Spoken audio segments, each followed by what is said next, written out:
Bom dia, Marajás. Me ouvem bem? Boa. Hoje temos uma aula especial. Fabiana Tavares, para quem conhece, Fabi, para quem conhece, Binha.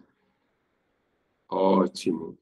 Nós vamos aos protocolos e aos recadinhos do coração, antes de mais nada, né? Como é que está o nível de sono? Bom dia, Cláudio. Bom dia, Fabi. Bom dia, brother. Bom dia, Silvana. Bom dia, Sueli. Bom dia, Ana Rosa. Bom dia, Mi. Bom dia. Zero de sono. O que mais? Sueli, soninho.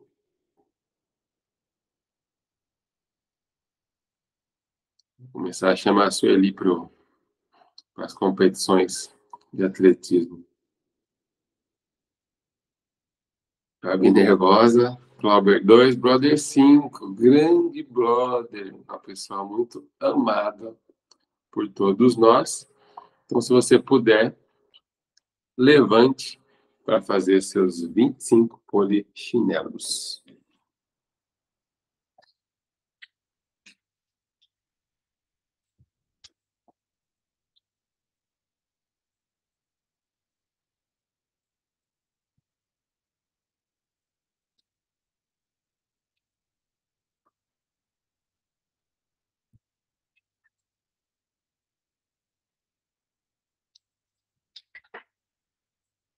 Boa.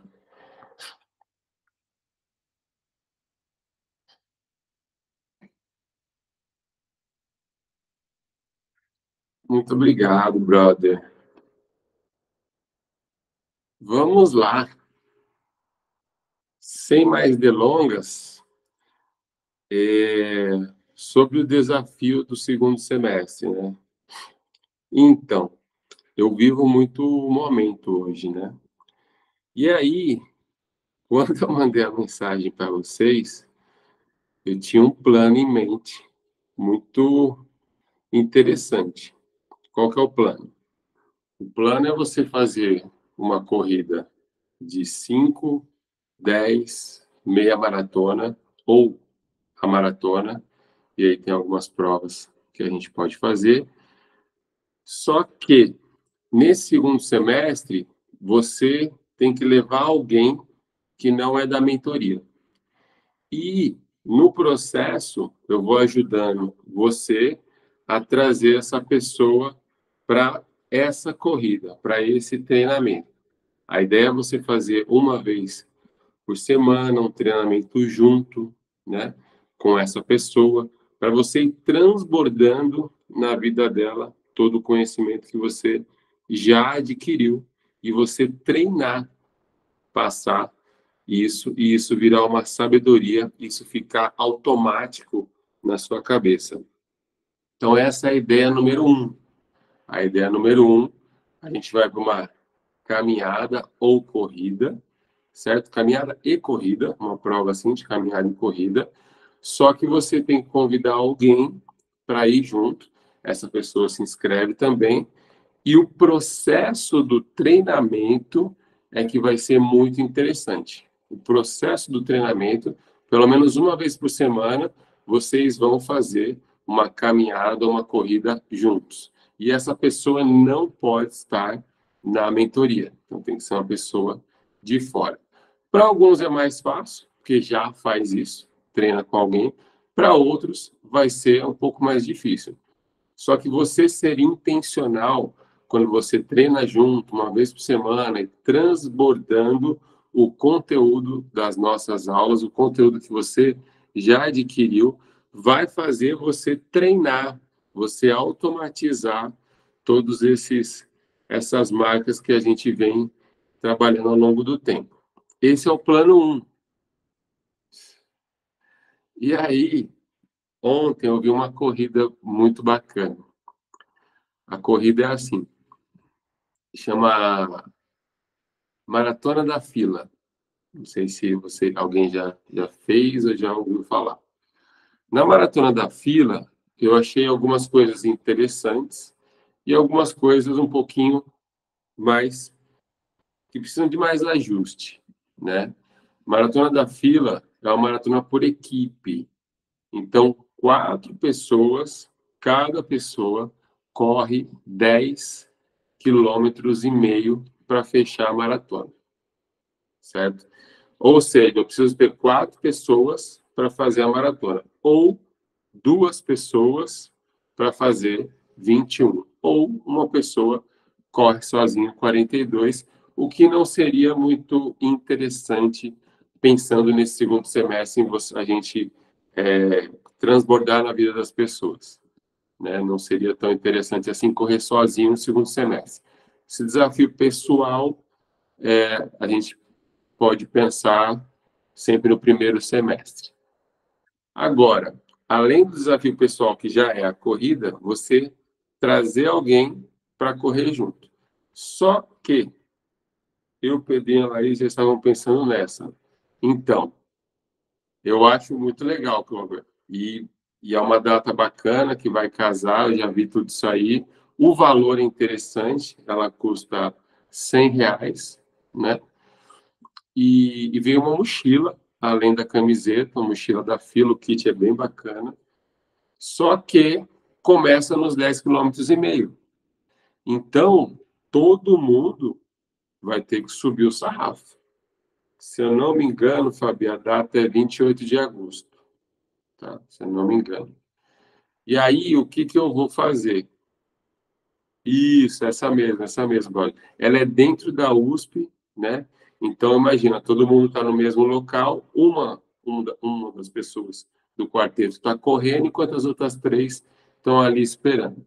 Ela é dentro da USP, então é um lugar controlado e praticamente tudo plano ali dentro, né? Algum relevo, mas nada sério. Só que para isso todo mundo vai ter que subir o sarrafo, todo mundo vai ter que sair dos 5 km e ir para os 10 km. Ah, Dani, mas o meu tempo nos 10 km, eu nem sei quanto que vai dar. Então, mas daí nós vamos realocar, montar uma equipe que um seja mais rápido, o outro mais lento, para a gente entregar a maratona em menos de 6 horas e 30. Por quê? É outra de levar alguém, é que dia? Não, essa daí eu estou estudando o dia, Fabi. Por quê? Porque eu estava interessado na Nike Run, a corrida da Nike. Só que a corrida da Nike saiu no site dela que vai alterar a data, está para sair a nova data. Então eu estou estudando. E aí, o que que eu vou... Essas são as 2 ideias que eu tenho. Uma já tem data marcada, prova definida, kit, valor, tudo bonitinho. A outra, como a corrida da Nike ainda não saiu, e ela é uma corrida mais cara, né? Ela chega a valores de R$ 200.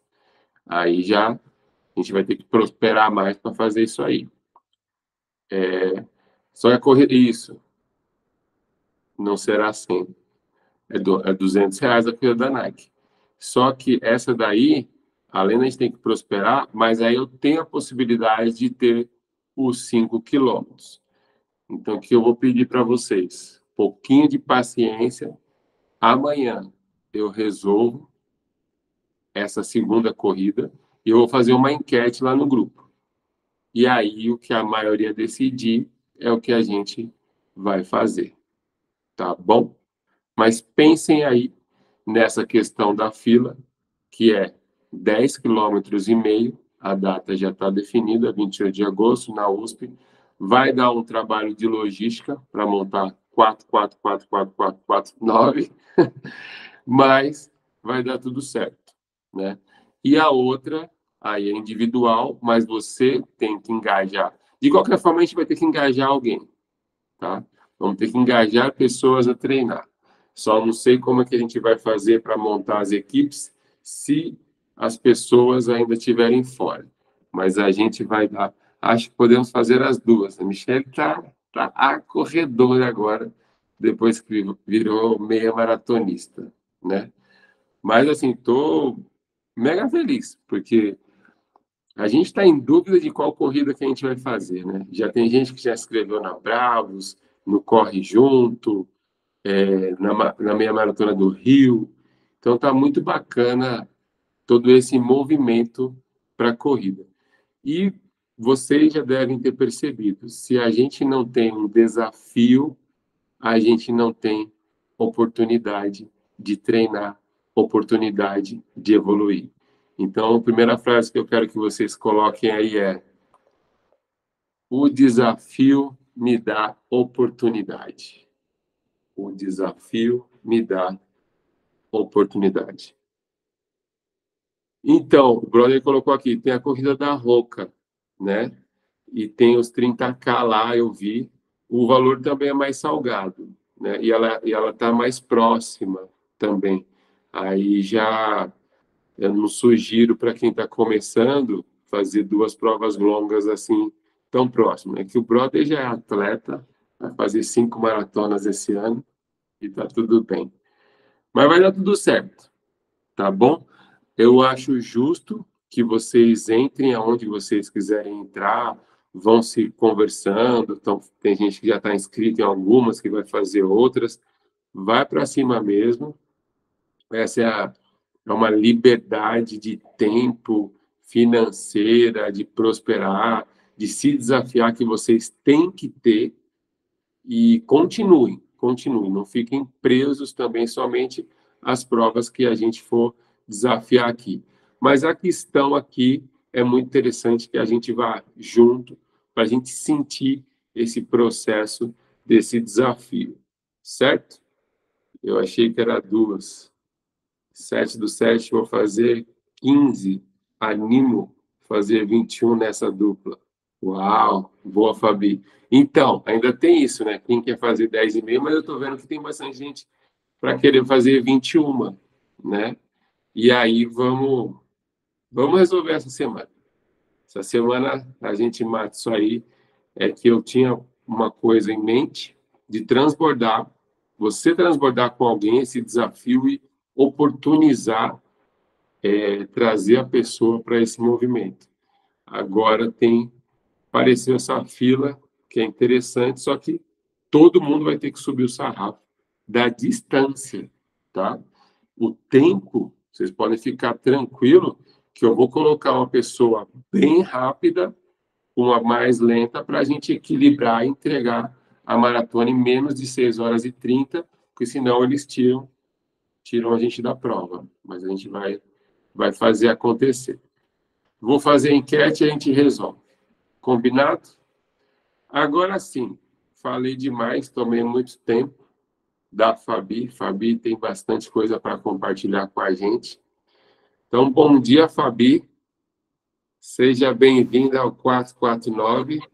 Agora, não só como aluna, mas transbordando conhecimento na nossa vida.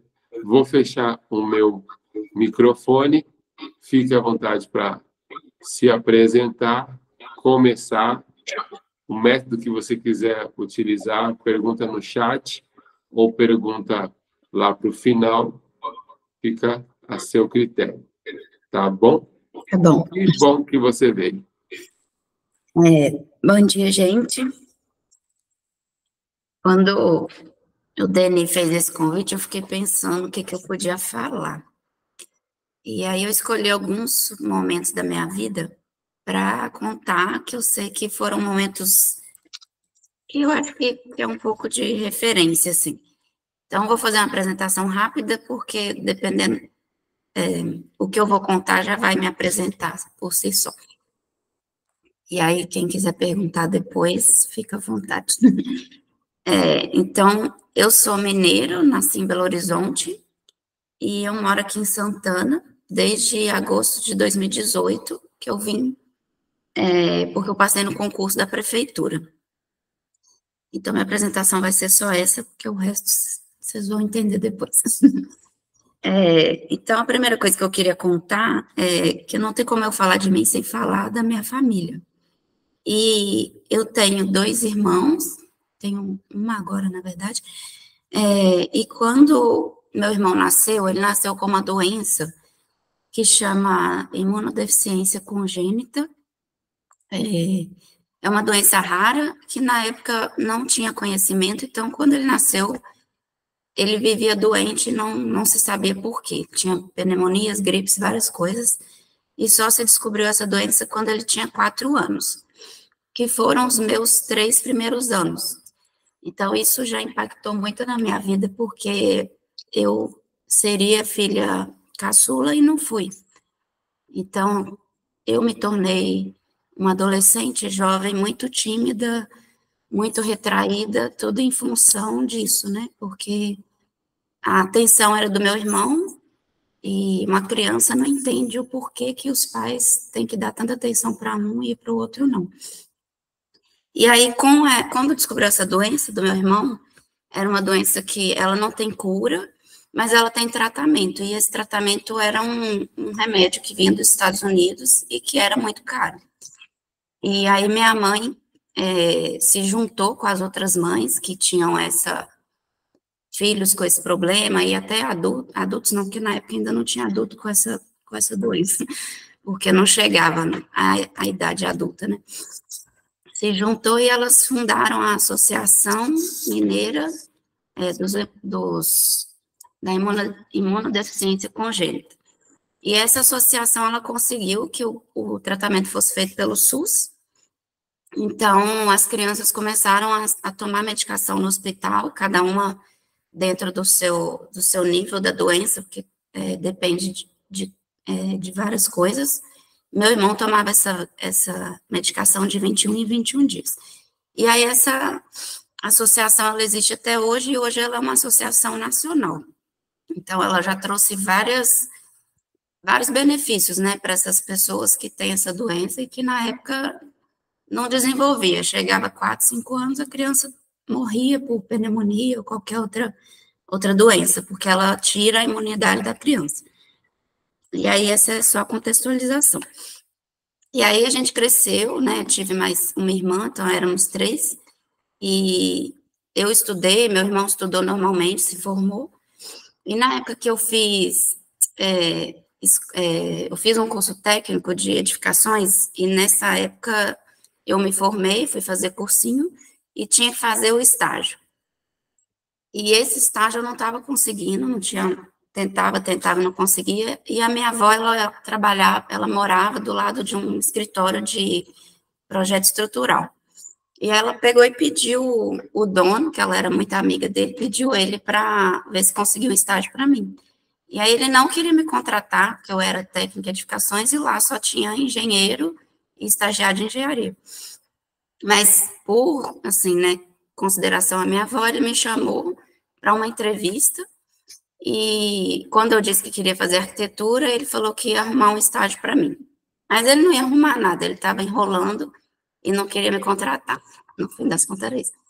Aí, passou uns 2 meses, ele me chamou de novo, e eu achei que era uma outra conversa dessa.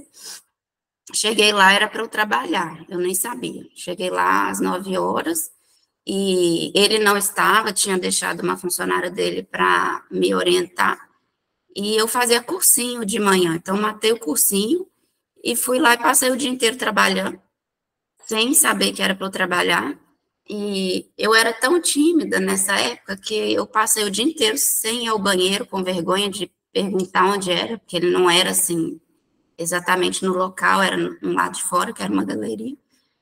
E quando eu fui embora, o dono não tinha chegado ainda, e aí eu fui falar com o secretário dele, como que ia fazer, porque eu precisava saber de horário, essas coisas, porque se fosse para eu trabalhar o dia inteiro, eu tinha que sair do cursinho ou passar ele para a noite.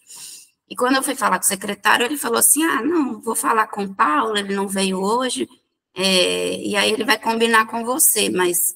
Aí ele falou assim, eu sei que sua avó falou que você não precisava nem receber, mas ele vai te pagar alguma coisa.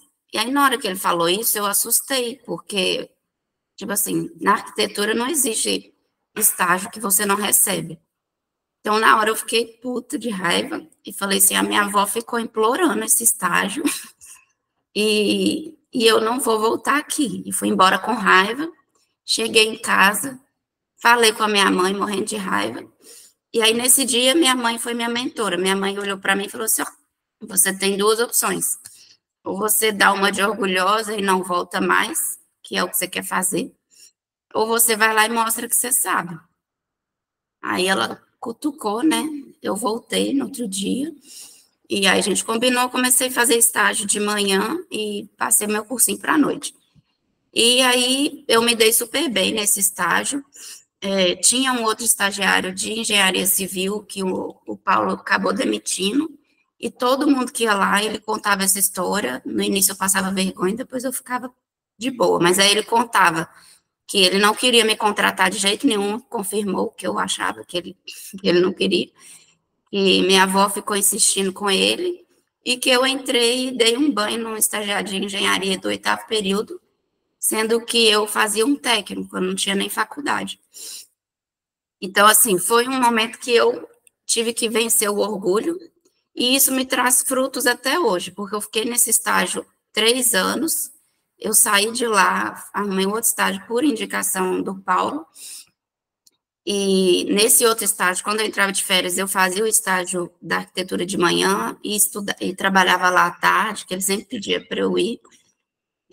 Hoje eles têm uma construtora e eles falam que quando eu quiser voltar, que eu teria um emprego. E além disso, depois eu queria trabalhar em construtora, e eu mandei currículo para uma construtora em Belo Horizonte. E essa construtora, quem fazia o projeto estrutural deles era o Paulo. E eu não sabia disso, né? Eu mandei sem saber. E eles me contrataram porque eu trabalhei lá. Então, foi uma coisa assim, tipo, era um orgulho que eu tive, que eu venci, e até hoje isso me traz frutos. Inclusive, a minha amiga que foi comigo para a maratona, a de Belo Horizonte, é essa minha chefe que me orientou no primeiro dia. Então, uma coisa que eu queria contar é essa. A outra foi quando a gente descobriu uma parte mais grave da vida do meu irmão, assim. Com essa doença, ele viveu normalmente,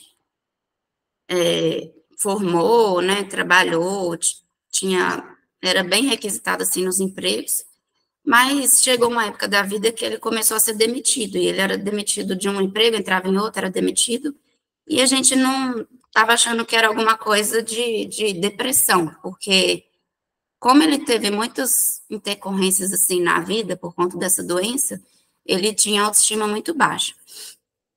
Mas aí ele fazia um psicólogo, a psicóloga chamou minha mãe e falou com ela que achava que não era só depressão. Então começou a investigar, e aí quando ele tinha 30 anos, a gente descobriu, teve o diagnóstico que ele não tinha uma explicação, assim, um nome, acho que era demência. Mas o que o médico falou para a gente foi que o cérebro dele estava envelhecendo antes do tempo. Então, ele ia começar a perder todas as funções, que, por exemplo, o raciocínio ele já estava perdendo, e assim, eles não falam que vai acontecer, mas fala isso, você vai perder todas as funções. E ele começou a perder isso muito rápido, assim. E aí o que eu queria contar era um caso, exatamente sobre depois que a gente descobriu isso. Ele fazia uma aula de dança numa academia, e ele ia sempre lá, e aí, por um determinado dia, ele chegou em casa chorando, falou que não ia mais. Aí minha mãe ficou insistindo, ele falou que não explicou direito, mas parece que a situação foi que ele questionou a secretária alguma coisa do matrícula, pagamento que ele não estava entendendo. A mulher parece que explicava e ele não entendia, e parece que ficaram debochando dele lá. E aí ele chegou em casa chorando e falou que não voltaria lá nunca mais. E quando a minha mãe me contou isso, eu fiquei com muita, muita, muita raiva, assim.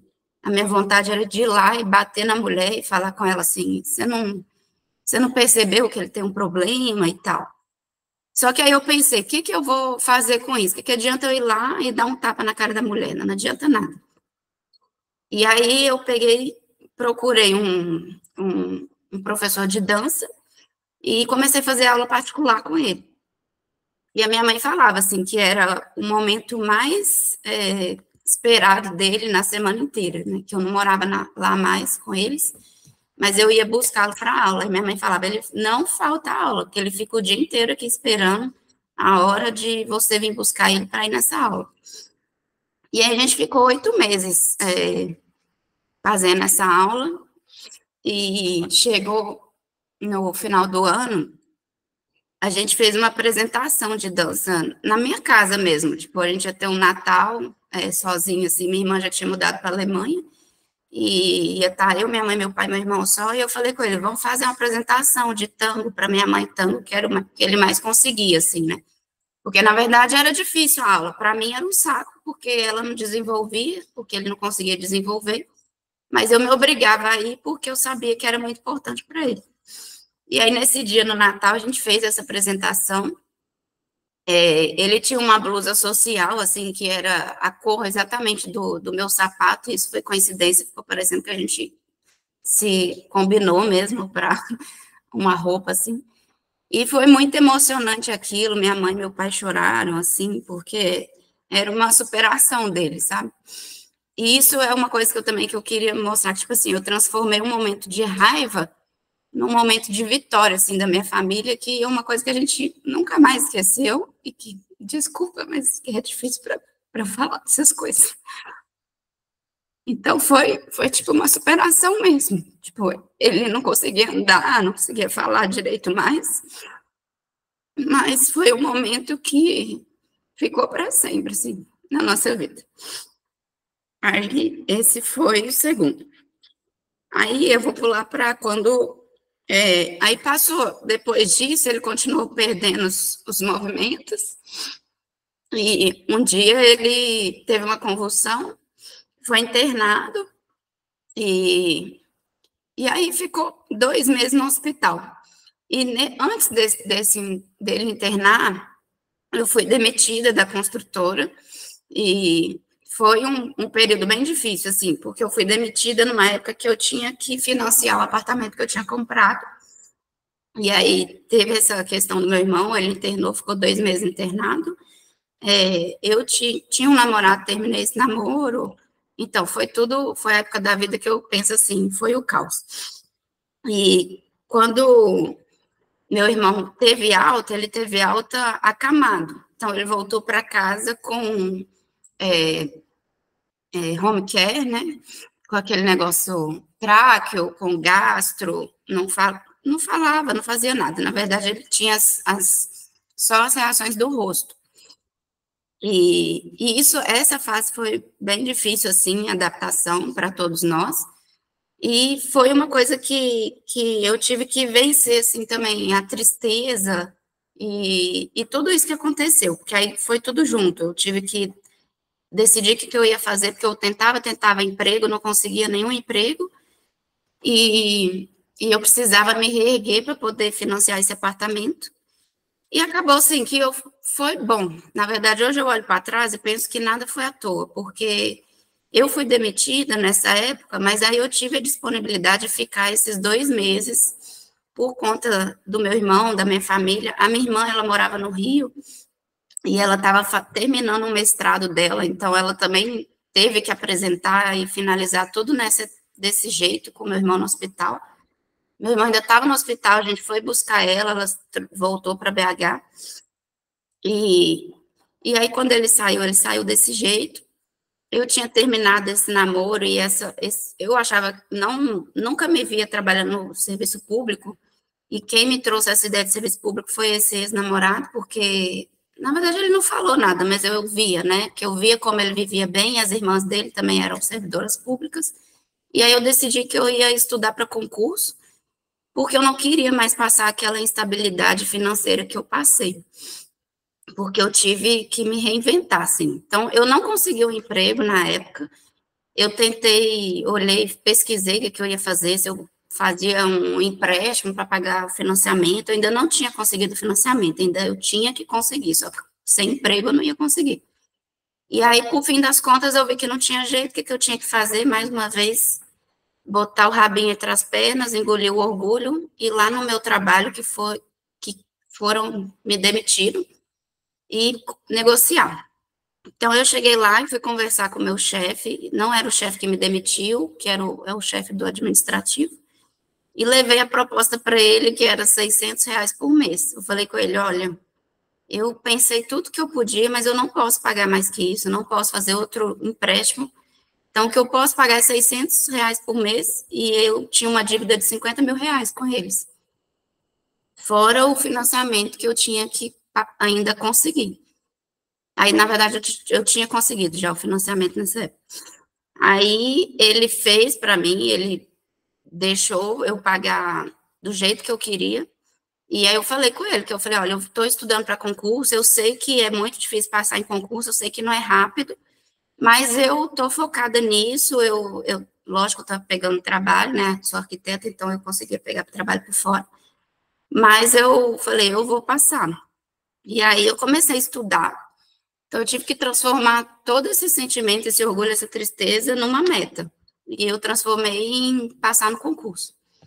E aí eu comecei a estudar até como que o cérebro aprendia, assim. Eu olhei, tipo, eu comecei a fazer meu caderno, minhas anotações coloridas, porque eu li que o cérebro aprendia mais quando eram cores diferentes. Eu comecei a fazer musculação, porque eu tinha lido na época que o melhor exercício para você captar as coisas mais rápido era musculação, eu detesto musculação. Foi a única época da vida que eu fui frequente na musculação. Fiz os cursos, coisas que eu tinha dificuldade, eu fiz, tipo, curso de português, curso de redação, eu fiz mais de uma vez. Eu lembro que eu entrava na sala, assim, o professor olhava para minha cara, tipo assim, você está fazendo aqui de novo? Você está pagando esse curso outra vez? Aí eu pensava, sim, eu vou pagar esse curso outra vez porque eu sei que eu preciso. Então, e aí, minha primeira prova, eu fiquei muito frustrada, fiquei 3 meses estudando e fiz 30% da prova. Então, fiquei uma semana chorando, falei, mas o que adianta eu ficar aqui chorando? Preciso pensar o que fazer. Aí eu comecei a medir tudo. Meus amigos falavam que eu era a louca da planilha. Todo dia eu anotava quantos exercícios que eu fiz, quantos que eu acertei, quantos que eu errei, e comecei a fazer isso com todas as provas. E aí isso que me deu ânimo, porque o concurso não adianta, você tenta, tenta, tenta, você sempre vai ter, não passei, não passei, não passei, você vai se frustrar. E aí eu fazendo isso, eu via, eu não passei, mas eu fiz 30%, agora nessa outra eu fiz 40%, nessa outra eu fiz 50%, nessa outra eu fiz 60%, eu não passei, mas eu estou progredindo, então eu não posso parar aqui. E aí, e aí chegou num ponto que eu comecei a passar num monte de concurso, um atrás do outro, assim. E hoje eu vejo que eu passei em um concurso só em Belo Horizonte, e hoje eu vejo que foi porque eu precisava sair de lá, porque a minha vida, assim, eu fazia minhas coisas, mas emocionalmente eu estava presa àquilo, aos meus pais e ao meu irmão. Então, minha mãe ligava e falava, não tem ninguém para ficar com o Rodrigo no hospital hoje, eu parava tudo que eu tinha que fazer, eu parava se eu tivesse algum compromisso, eu desmarcava tudo, e ficava por conta disso. Que é o que o Denis explicou, né? Eu tinha uma liberdade, eu não tinha liberdade emocional, na verdade, eu não vivia a minha vida, eu vivia a vida deles. Até o momento que eu fiz uma constelação familiar, não sei se vocês conhecem ou acreditam nisso. E nessa constelação, a moça me mostrou que eu estava me colocando como pai e mãe, eu não estava como filha ali. E por isso que eu estava tão cansada, que eu estava sentindo esse peso todo. E ela falou assim, olha, você não precisa ser indiferente à situação, mas você não pode ser pai e mãe. O seu lugar é de irmã, seu lugar não é de pai e mãe. Eu sei que você não quer que seus pais sofram mais, mas é o caminho de você. Se aconteceu isso na família, vocês têm que passar por isso e aprender alguma coisa com isso. Só que cada um tem que fazer o seu papel. Ela falou, é por isso que você está assim. Aí, nesse momento, eu comecei a, a negociar com a minha mãe, né? Quando ela ligava, falava, não tem ninguém para ficar com o Rodrigo no hospital. Eu falava, mãe, você não pode trocar, então, ver com a tia Ló, porque eu vou fazer isso, amanhã eu vou no lugar dela. E aí, comecei a viver um pouco mais depois disso, né? E aí, eu passei nesses vários concursos, fui morar em Patinga primeiro, morei lá 5 meses, que eu falo que foi o estágio para eu vir para cá, porque Eu nem pensava em sair de Belo Horizonte, nunca quis ficar longe da minha família, e lá era relativamente perto, então eu conseguia ir de 15 em 15 dias. Mas eu fui para lá já sabendo que em algum momento iam me chamar aqui. Então eu vim para cá, e aí começou a mudar tudo, porque aí isso ajudou na parte de viva a sua vida, né? Tipo, que eu não vivia. E aqui eu fiz um mestrado, comecei a descobrir o que eu gostava, o que eu queria da vida, comecei a pôr mais metas. Depois dessa questão de estudo para concurso, eu me tornei uma pessoa muito mais organizada que eu não era, e então eu comecei a descobrir o que eu queria fazer da vida mesmo, assim. E aí aqui eu fiz um curso de milhas, comecei a estudar isso porque a minha irmã, morando na Alemanha, ela ficou grávida e ela falou que eu seria madrinha da criança. E aí eu falei, nunca vou ser madrinha de uma criança que mora lá na Alemanha, né? Para ir na Alemanha é difícil, não é barato. E aí eu fui fazer esse curso de milhas por causa disso. E aí esse curso de milhas, ele mudou minha vida, assim, tipo, a gente tinha um exercício, que era uma prova, e eu escolhi o exercício, você tinha que montar um planejamento para você conseguir uma viagem. Eu escolhi Machu Picchu porque era o sonho da vida do meu irmão. O que ele mais queria fazer na vida era, assim, de viagem, era conhecer Machu Picchu e ele não foi. Então, a minha escolha foi essa por isso. E aí eu fiz essa viagem, então foi muito importante, e a partir desse curso eu comecei é, é, a viajar para vários lugares, assim, que eu nunca... Eu tinha ido uma vez, né, quando a minha irmã já mudou para a Alemanha, mas, assim, eu fui uma vez e ia conseguir ir daqui de novo, daqui, sei lá, 6 anos. E agora, com esse conhecimento, eu já, tipo, conheço, acho que uns 12 países, se não me engano, e eu já visitei a minha irmã umas 3 ou 4 vezes. E, então, assim, esse estudo, essa organização, tudo isso me trouxe a liberdade geográfica que o Denis ensinou para a gente. A única coisa que eu entendi quando você explicou essa liberdade geográfica, na hora, a primeira coisa que eu pensei que eu não tinha, que na verdade eu queria trabalhar com alguma coisa que eu pudesse morar em qualquer lugar, que hoje eu tenho vontade de voltar para Belo Horizonte. E essa liberdade geográfica eu ainda não tenho. Mas aí, no decorrer, depois disso, quando eu fiz essa viagem para Machu Picchu, as pessoas falam que lá tem uma energia diferente e a gente volta diferente, né? Eu não sei se é verdade, mas para mim isso funcionou, porque eu já pensava em fazer direito nessa época. E eu fiz arquitetura, o meu curso foi todo pensando, será que eu estou no curso certo? E eu só tive essa certeza quando eu comecei a trabalhar em construtora, que aí eu vi que eu estava no emprego certo. Mas o curso eu sempre tive essa dúvida. E no serviço público eu comecei a me interessar muito pela área de leis e tal, pensei em fazer uma pós na área de direito urbanístico, mas depois eu vi que eu queria entender mesmo o direito. Então eu já estava com essa ideia de fazer faculdade de direito, mas eu ainda não tinha coragem. E quando eu fui para Machu Picchu, eu lembro que eu fui, na ida, eu fui conversando com a minha amiga e falando com ela, um dia ainda vou fazer direito na vida. E eu voltei já decidida e fiz a matrícula. Então, não sei se tem muito a ver, mas foi o momento que me deu força, que eu falei, é o momento, eu vou fazer isso agora. Então, agora eu estou fazendo faculdade de Direito, e nesse tempo aí aconteceu mais uma coisa que eu acho muito incrível, inclusive. O meu pai morreu, e aí ficou minha mãe com meu irmão lá em casa, e a gente estava combinando uma viagem de ir visitar minha irmã, eu e minha mãe junto. E a gente passou um ano planejando essa viagem, e sempre era uma dificuldade, porque a gente tinha que ver quem ia ficar lá em casa, porque a gente tinha um plano de saúde que cobria tudo. Meu irmão tinha técnico de enfermagem 24 horas, que já era quase da nossa família, inclusive, porque elas praticamente moravam lá em casa, né?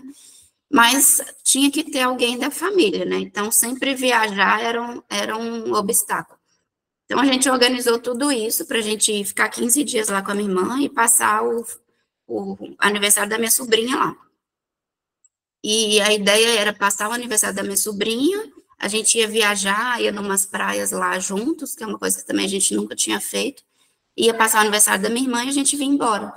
Só que a gente passou o aniversário da minha irmã, que era o foco inicial da viagem, e no meio dessa viagem, meu irmão teve um ataque cardíaco. Ele já estava hospitalizado quando a gente viajou, só que ele estava com uma pneumonia, era um quadro normal dele, assim.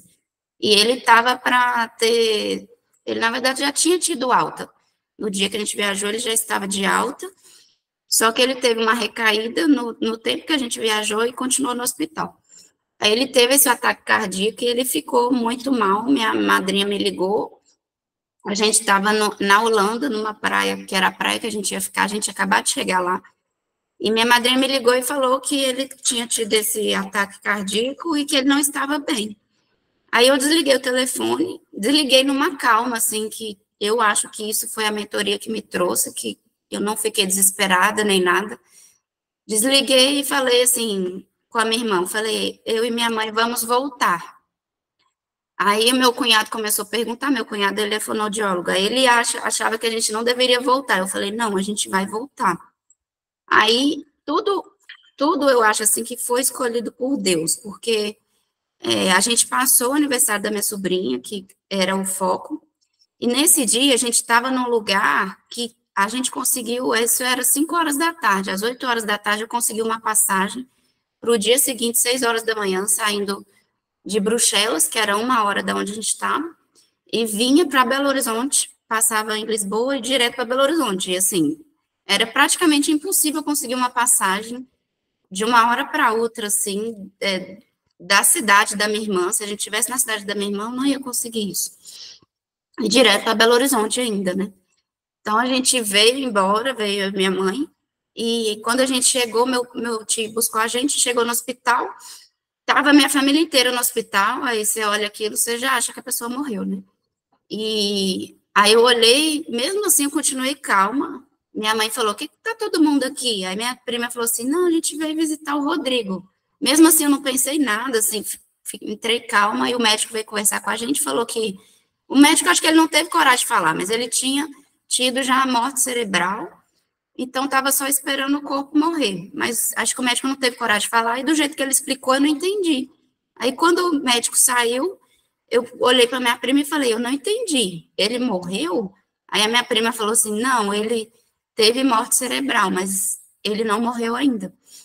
Então, eu acho que os médicos, eles mantiveram o medicamento só enquanto a gente não tinha chegado ainda, mas era tipo esperar ele morrer, né? Aí a gente entrou, conversamos com ele estava com uma cara muito, muito ruim, assim, e aí depois a gente foi embora para casa, no outro dia eu não quis voltar lá de manhã. Minha mãe falou que ia para o hospital e eu falei que eu não ia, porque eu fiquei muito mal com o rosto dele, assim, né, o semblante que ele estava.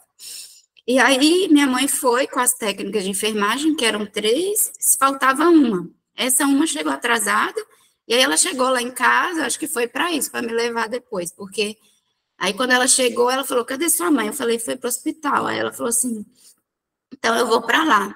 Aí eu falei, Martim, então espera que eu vou com você. Fui com ela, quando a gente chegou lá, meu irmão estava com um semblante, assim, totalmente diferente, em paz, e aí eu olhei para ele e pensei, agora ele pode ir, porque agora ele tá bem, sabe, emocionalmente, acho que ele estava esperando a gente chegar mesmo. E aí ele faleceu e tal, e aí eu vejo, o que eu mais pensava quando decorreu isso, foi os detalhes de Deus, assim, que ele fez tudo direitinho, tipo, ele permitiu que a gente fosse, a gente tinha que ir, porque minha mãe estava num estado emocional péssimo, que ela precisava ver a neta dela, que ela tinha visto uma vez, e, tipo assim, a gente precisava ir, então a gente foi, participou de tudo, a minha tia falou, ainda bem que vocês não estavam aqui, porque o Rodrigo sofreu muito, sua mãe não ia aguentar ver isso. Então foi tudo escolhido, assim, sabe? Tipo, a gente foi porque a gente precisava ir e não passar por essa fase final, porque tudo que a gente passou já foi bem difícil.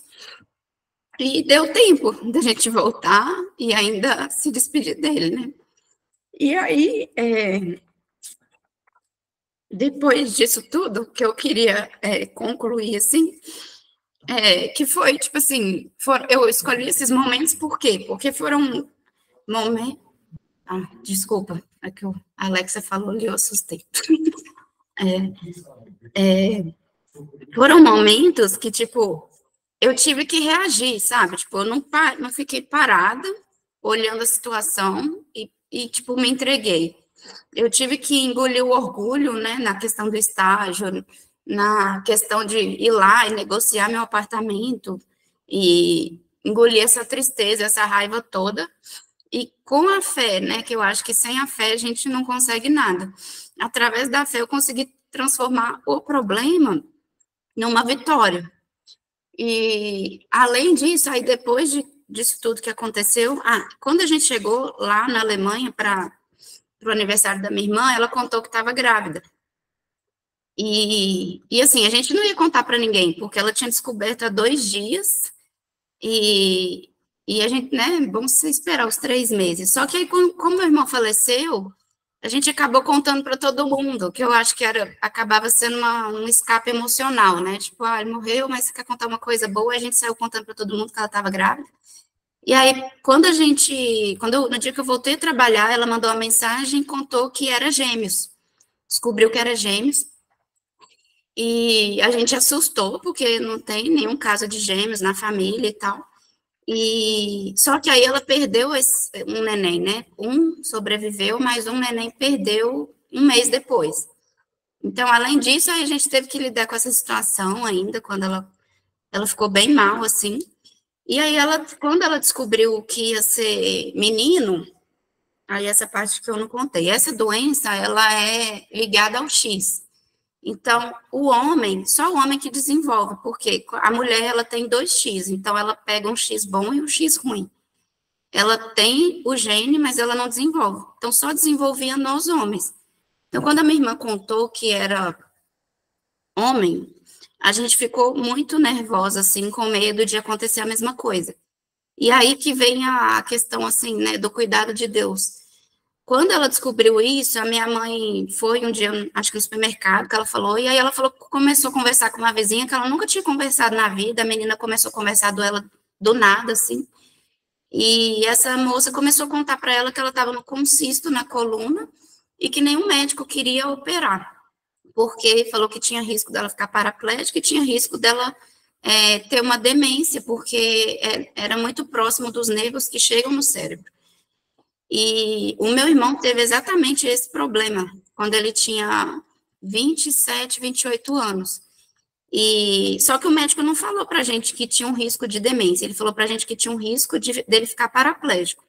E ele fez essa cirurgia, inclusive na cirurgia ele voltou sem sentir as pernas, depois falou com o médico, voltou para o bloco cirúrgico, aí ele voltou e continuou normal. Só que foi exatamente depois dessa cirurgia, acho que 1 ano, 2 anos depois, ele começou a ter essas questões de raciocínio. E quando a minha mãe contou isso, eu falei, mãe, tá explicado. Tipo, se a gente não tinha uma causa que falava que poderia ser essa doença, mas não tinha certeza, eu falei, tá explicado. Ela falou assim, mas se for a imunodeficiência? Eu falei, não é, porque quando a Natália descobriu que era menino, ela ficou preocupada e ela conversou muito com a médica dela de lá, e a médica dela deu certeza absoluta que não tinha nada a ver com a imunodeficiência, que a imunodeficiência dele era respiratória, não tinha nada a ver com o cérebro.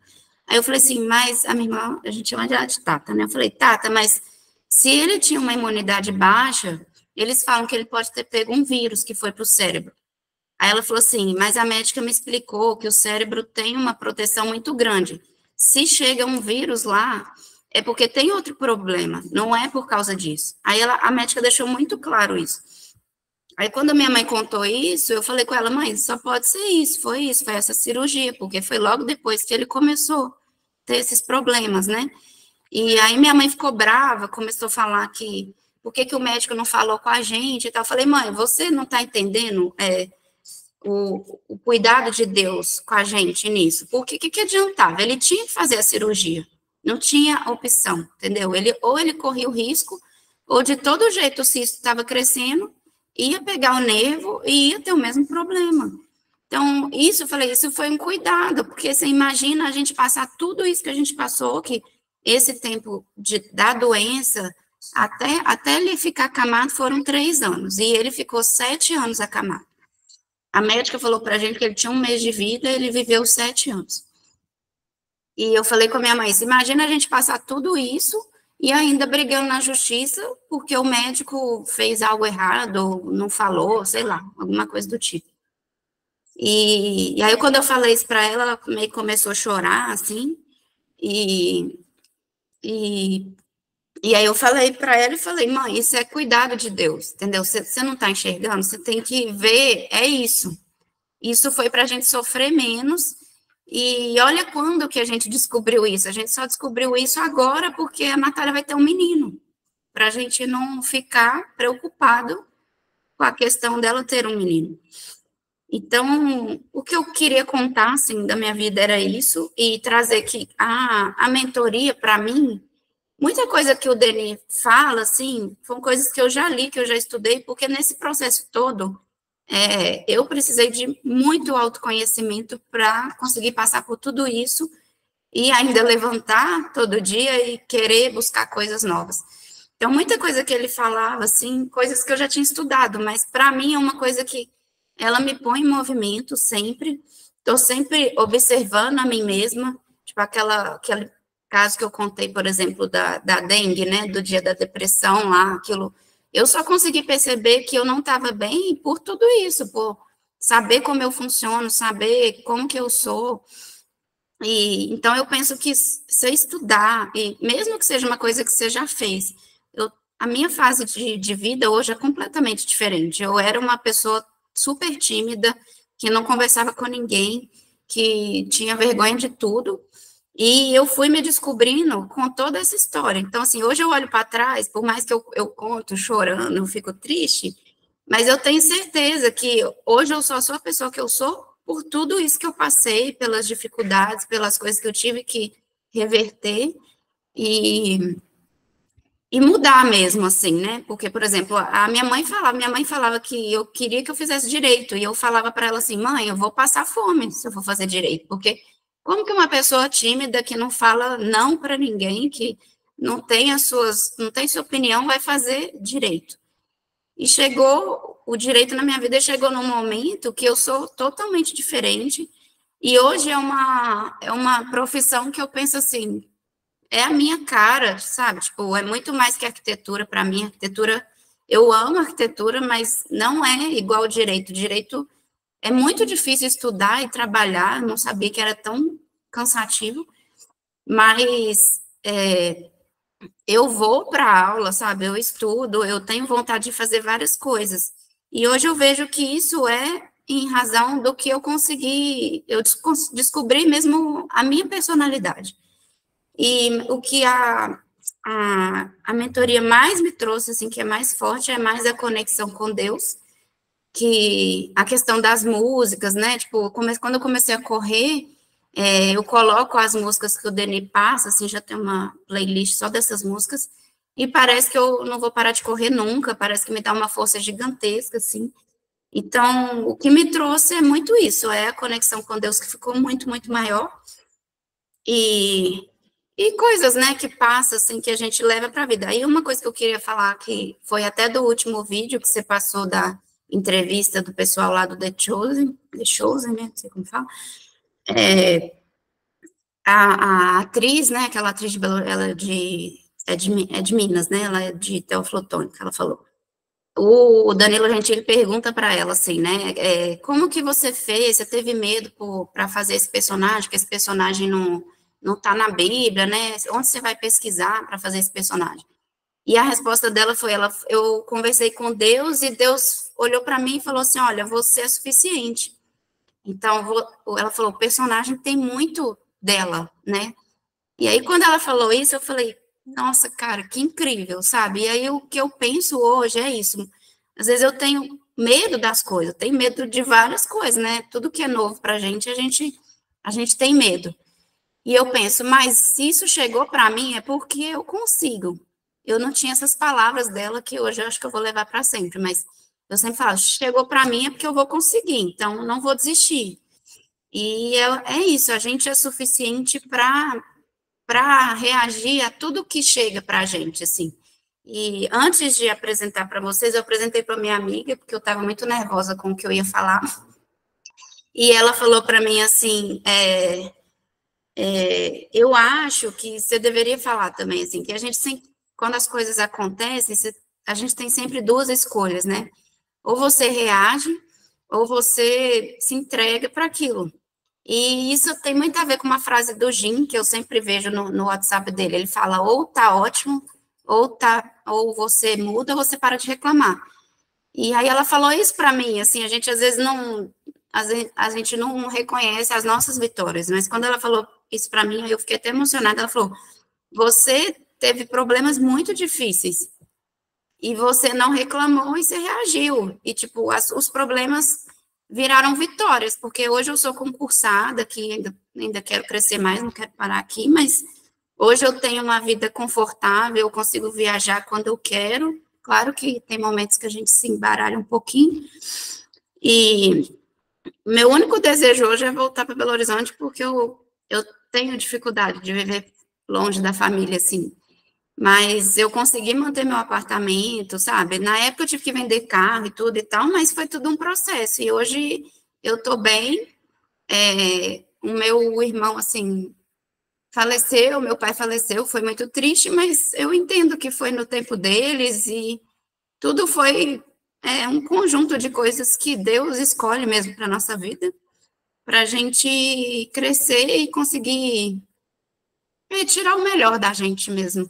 Então, acho que era isso que eu queria falar.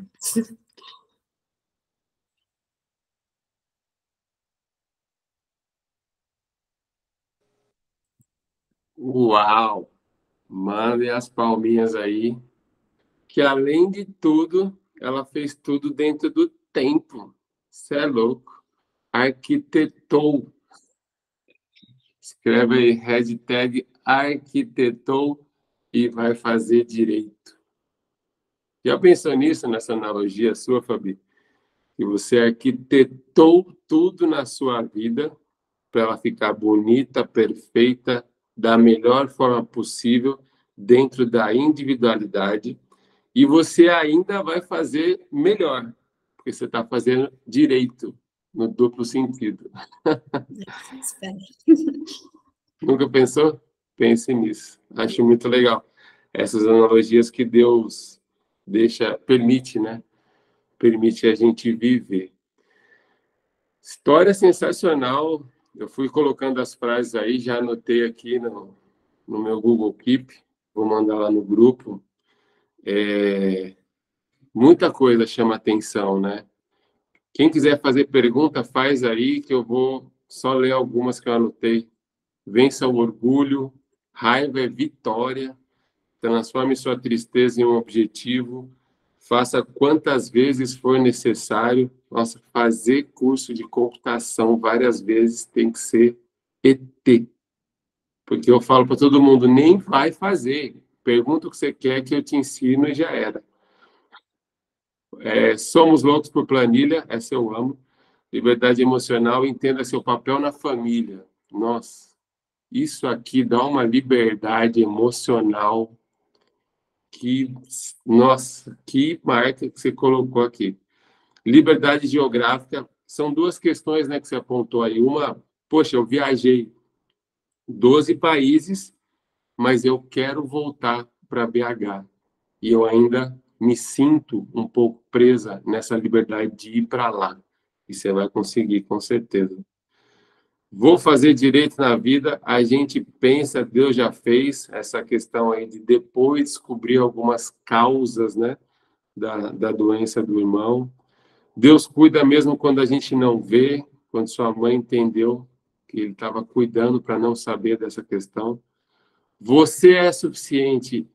Eu tinha assistido, mas eu não tinha tido essa leitura, né? Eu pensei em outras coisas naquela entrevista do The Chosen, e você é suficiente. Nossa, chama muita atenção.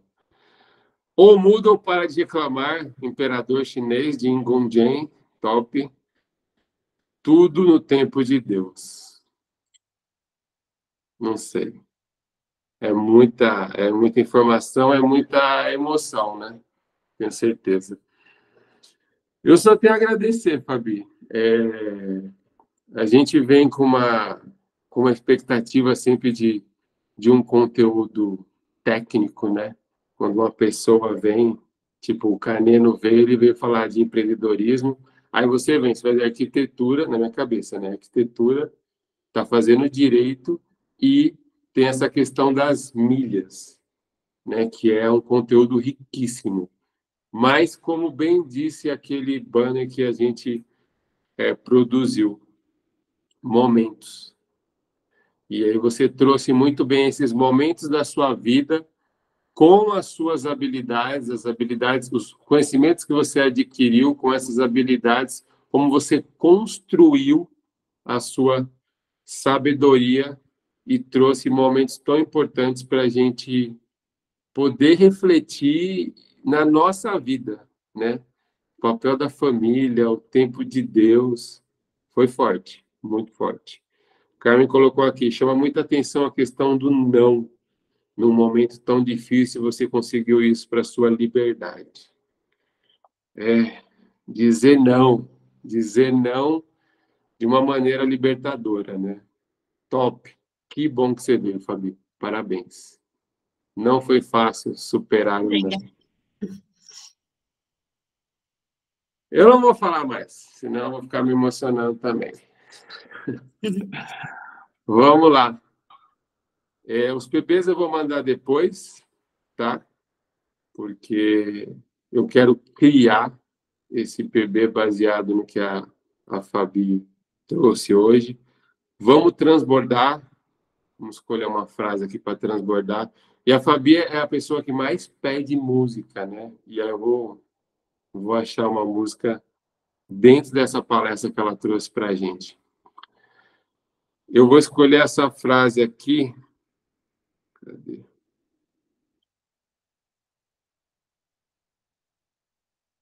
Você é suficiente. Vamos transbordar. Boa. Vou colocar para compor a playlist. Você é suficiente. Ou eu sou suficiente, né? Eu acho que essa frase é top. Eu sou, hashtag eu sou suficiente. E é tão difícil, né, a gente entender isso. E parece que a gente estava conversando tanta coisa sobre isso, né, Mi, essa semana, da gente. Nossa, tudo que você falou, Fábio, parece que você estava aqui em casa trocando ideia com a gente a semana inteira, que a gente estava falando sobre desafios, sobre oportunidade, sobre a gente se posicionar, sobre, poxa, será que nós estamos fazendo o suficiente? Mas dá para fazer mais, mas dá para a gente mudar, dá para a gente prosperar mais, mas é o momento ou não, calma, respira. Eu sou E o suficiente. que eu achei mais legal também foi que encaixou, tipo, você lembra que eu estava falando, o que eu vou falar, e encaixou exatamente a aula que você tinha dado de liberdade. Eu falei, nossa, parece que foi escolhida a dedo, assim. Cara, se vocês soubessem como as aulas vêm, vocês iam acreditar demais em Deus.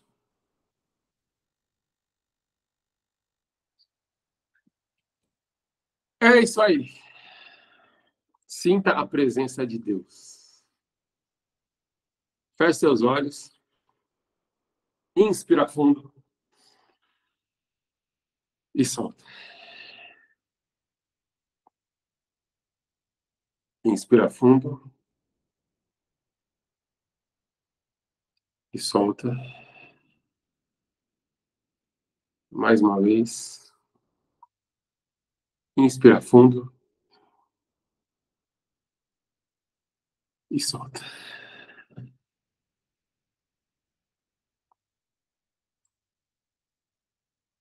Senhor, muito obrigado. Obrigado porque o Senhor é bom, que sempre está aqui, sempre nos ouve. Obrigado por fazer sentir a sua presença nos mínimos detalhes. E como é grande as mudanças que o Senhor vem fazendo nas nossas vidas. Num simples acordar cedo, como aquele vídeo que a Paulinha postou ontem no nosso grupo, não é sobre acordar cedo, é sobre sentir a sua presença desde a hora que a gente acorda. É sobre querer acordar para sentir a sua presença de novo. Transforma a vida dessas pessoas, visita a casa de quem está assistindo agora, depois. Faz a gente sentir, Senhor. Faz a gente viver o inexplicável todos os dias. É assim que eu agradeço a vida da Fabi, a vida da família dela, tudo que ela trouxe para a gente hoje, para a gente, de novo, refletir e viver o quanto que a gente está andando com você, o quanto que a gente quer a sua presença na nossa vida. Muito obrigado, Fabi, pela sua vida, pela vida da sua família. É assim que eu te oro, te agradeço, em nome de Jesus. Amém. Uau!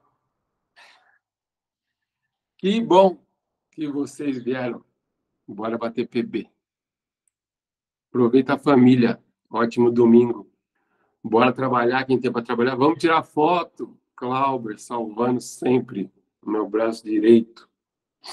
Vamos tirar foto, sim, lógico. Como é que ele pode ficar sem foto hoje? Vamos lá. Se você puder, abre sua câmera aí. Prepara para a foto. Sorrisão.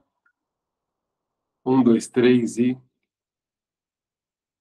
Filhão, tá na tela hoje. Amo vocês. Beijo. Tchau.